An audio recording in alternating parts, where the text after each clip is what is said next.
Welcome to the Context Machine, episode number 712. Do you hear that, Jeff? 712.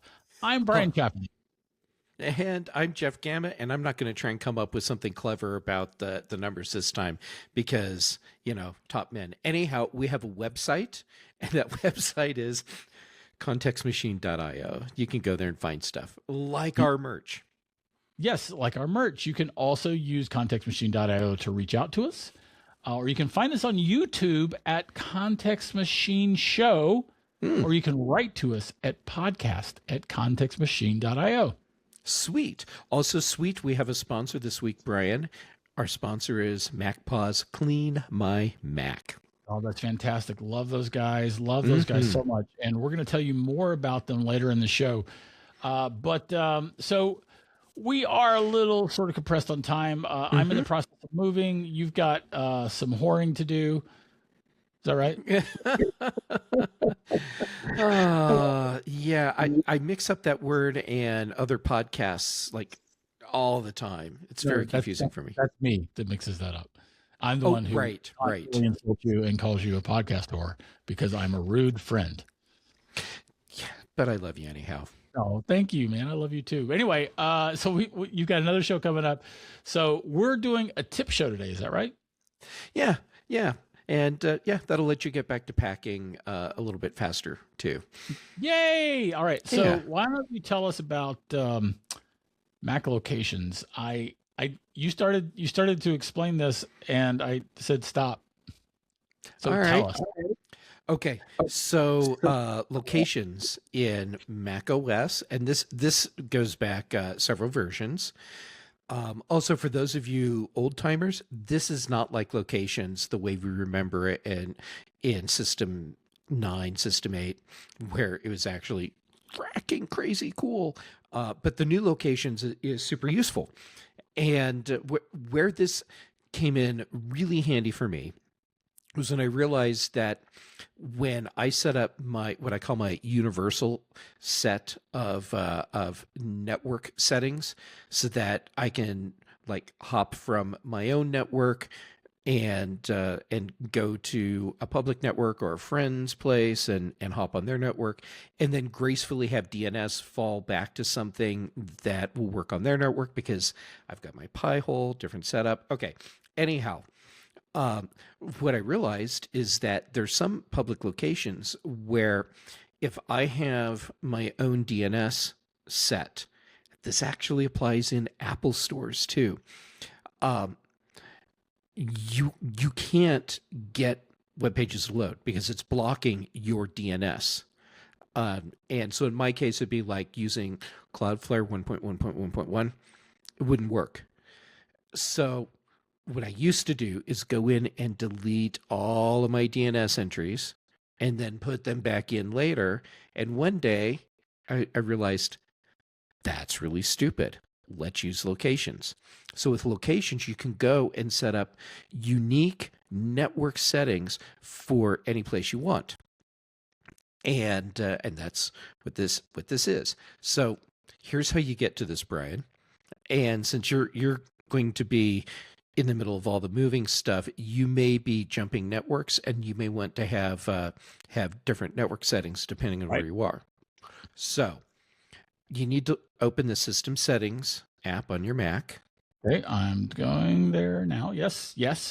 All right, and now you need to open the Network Settings pane. We used to call them pref panes in the old days. Remember that? Yeah, I do remember that. Those good times. Good times. So. Okay, so you can see right now that you have all your network connections listed for you, and you might even have some other services that are listed as well. Your firewall is probably showing up in there. So scroll to the very bottom. Okay. And you'll see on the right, there's a very descriptive button. It's an ellipsis and a down caret. Interesting. Like a little chevron, which tells you literally nothing of value. But click on that, and you get a little pop-up. Yep. The bottom option on the pop-up says locations. Right, automatic. And then Yep. And so if you choose edit locations, you can just make a new location and then have whatever network interface is active that you want. You can set up DNS for whatever you want that to be, and just all those network settings. So you can have different network settings for different types of networks.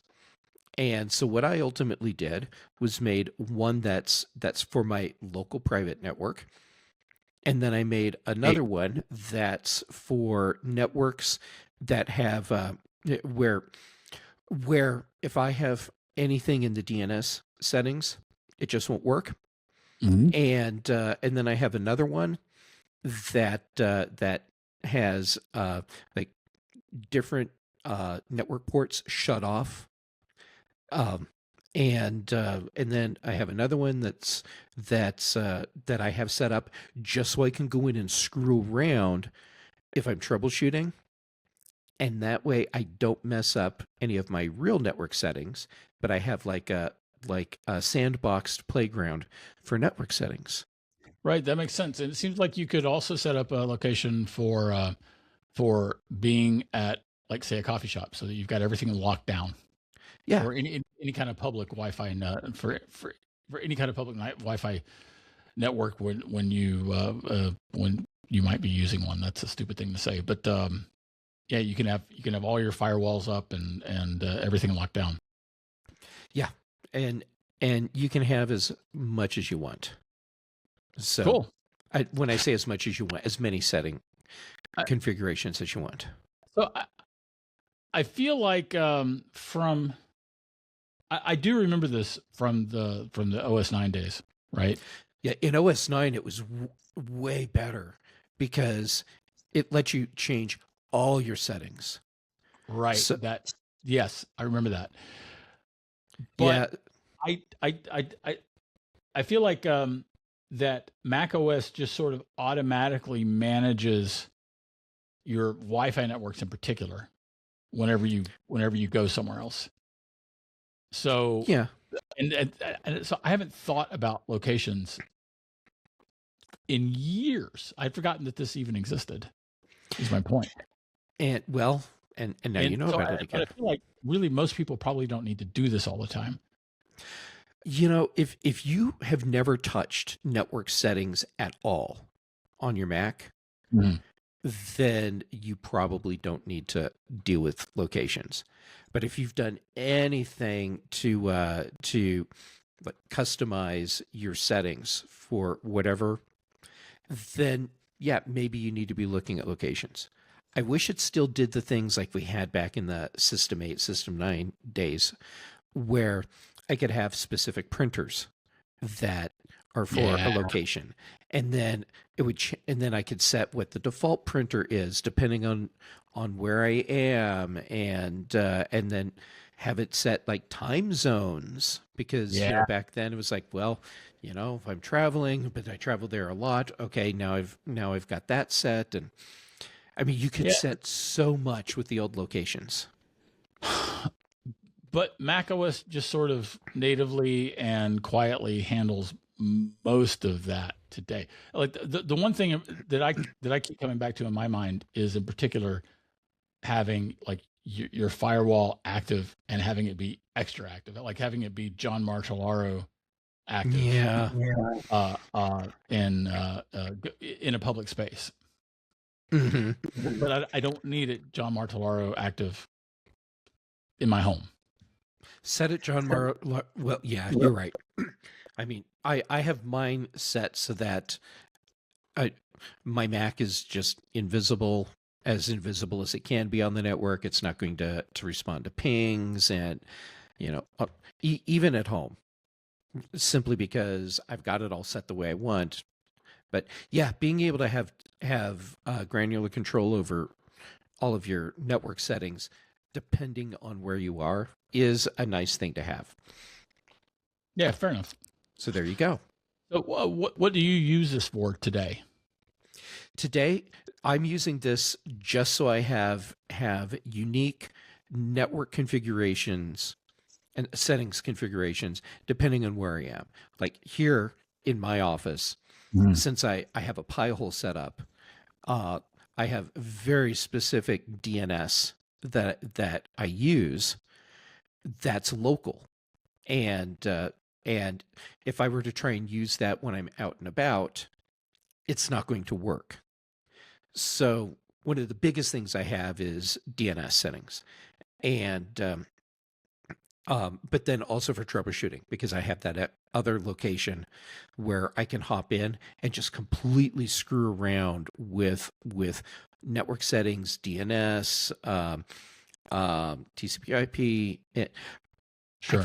I can screw with all of it without risking messing up the settings that I want to use when I'm here at my office. That makes sense. All right. Thanks for the reminder. There you go. I've got your back, and you're going to be doing some traveling, so I am. I figured this one would be handy for you. Yeah, it will be. All right. So then you wanted to talk about Handoff and how it doesn't always work. Is that correct? I'm going to talk about how it works really cool for web browsing. Okay. So, all right. So a thing that I do in the mornings is I read some news, and I'll end up with a bunch of web pages open on my iPad. And so I'm not using Safari on my Mac. So I don't have website syncing going on like through iCloud like you can do with Safari. But that's no big deal because Handoff works regardless of what web browser you're using. So, for example, I have mobile Safari on my iPad. I can have a web page open that I'm looking at on the iPad, and on my Mac, if I do the Command Tab thing to move between apps, I'll get at the far left the little block for Handoff for my web browser. But it doesn't matter that on my Mac I'm using Helium. It still does the handoff exactly as it should. So the point here is you have a lot of flexibility with what you're doing as far as web browsers go, and being able to hand off websites. So you're not locked into Safari and just using the Safari sync thing, or using some other browser and its sync thing. You can let Handoff handle it for you. That makes sense. And from the standpoint of, I really don't need, I'm fine with Apple syncing my stuff. My choice is that I'm fine with Apple syncing my stuff. I really don't need Chrome keeping track of what I'm doing between devices. I am so with you on that. Yep. Or Firefox or anything else. Yep. And yes, same. And since Google still probably is keeping track, they're just keeping track with other ways. They have plenty of ways. And no, your iPhone's not listening to you. No. And reporting to Google. No, not happening. All right. So while we're talking about Handoff, though, I'd like to talk about my beef with Handoff. I would love to hear about your beef with Handoff. Well, sometimes Handoff, the copy and paste feature. So with Handoff, in the last many versions of iOS, iPadOS, and macOS, you can, if you have your device open, you can copy on one device and it'll be available to paste on another device. Yes. That doesn't always work for me. Yeah, same. I've never been able to figure out why sometimes it will just not work.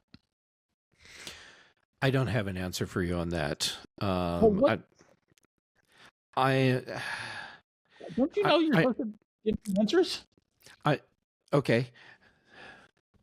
Well, you know, Brian, I have a feeling that there's an issue with the bit rate in your slipstream, and I think if you reverse the polarity of the neutron flow, that will fix your handoff. There you go. Now you have an answer.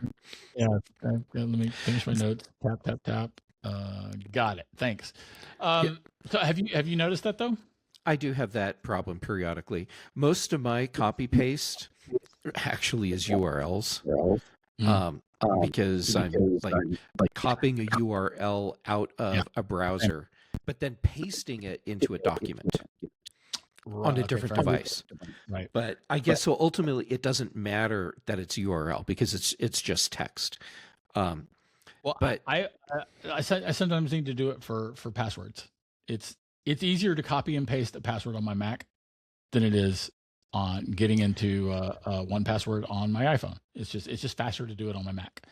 But then I want to paste it into onto my iPad or into my iPhone, and sometimes it doesn't work. It's freaking annoying. actually, that doesn't surprise me. What surprises me more is that you're able to copy a password out of one password on your Mac and actually get it to paste on another device. That I does sometimes work. I I feel. was under the assumption that the way when password handles copy and paste is that it's sandboxing it. So you can't take it and put it, you can't take what's in the clipboard that when password is filling and then Yeah. toss it to another device. But apparently you can, at least in some situations. And I might be wrong, and maybe you're supposed to be able to do it everywhere, but I thought that it was really locked down. Because, like, uh, here's an example for you. The password manager that I use is Pastebot, Yeah. and so I can look at a window of everything that's been copied. And well, actually, the clipboard manager thing that's built into macOS Big Lake, you can look at a list of what you pasted there too, or copied. But when password never shows up in the list of copied items, so I never see a password there. Okay, I'm thinking that you're right, and that you've probably that the sometimes doesn't work is specifically because I've been doing it with one password. I just tested it and it doesn't work, and then I grabbed a URL and it did work. Huh. Well, Right. It's my iPad. maybe we solved that mystery for you. Yeah, maybe. So do you not have one password installed on your iPad? I do. Like I said, it's sometimes when I'm working at my Mac and I'm doing something on my iPhone and I need a password on my iPhone, it is faster to grab it from my Mac. Interesting. Okay. Well, Especially if because when you've got to go to one password to get your login name, your username, and then you've got to go back to do it again. You've got two sets of IDs that you've got to go through. So, is this like in specific apps that you have to log in versus a website? Sure. Yeah, especially those that are doing this thing where they'll they want your they don't give you the username and password field together. Okay, most websites, in my experience, 1Password on iOS and iPad OS will handle that gracefully for you and do the autofills. But there are some apps. Yes, there are some that do it, and apps do not. Yeah. If it's an app that's basically just a web wrapper or website wrapper, then it works okay. If not, then it means that the developer didn't do whatever the hook API or whatever thing is that they need to do to support 1Password, but it's a thing that they can do. Right. All right. So, yeah, okay. Now I have a better understanding, and I get why sometimes you're copying from your Mac and trying to paste back to something on your iPad or iPhone. Excellent. Thank you for coming along. All right, so why don't you tell us about MacPaw? Let's clean my Mac business.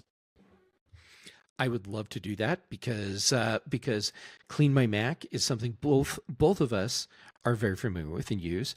But there's a feature that maybe you haven't had a chance to play with, and it's called My Clutter.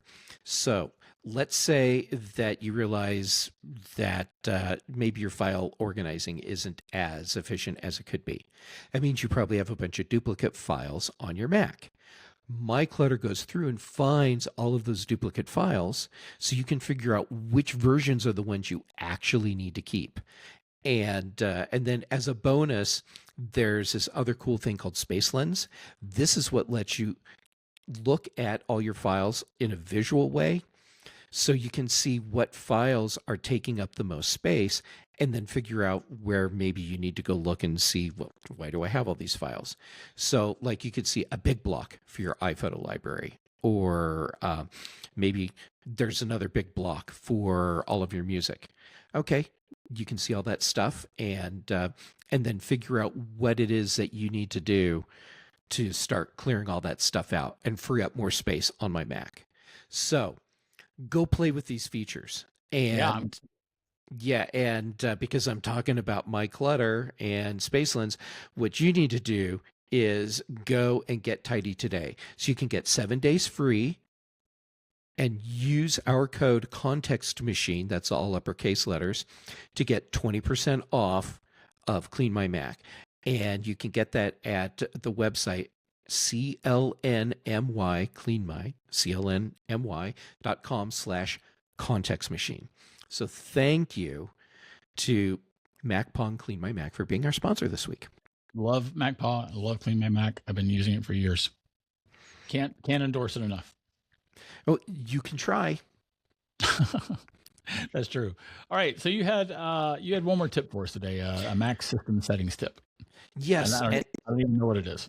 Okay. So what I'm doing is bringing it full circle for you, because we started with something in system settings. And you know how finding what you want in system settings is kind of a pain in the butt? Yep.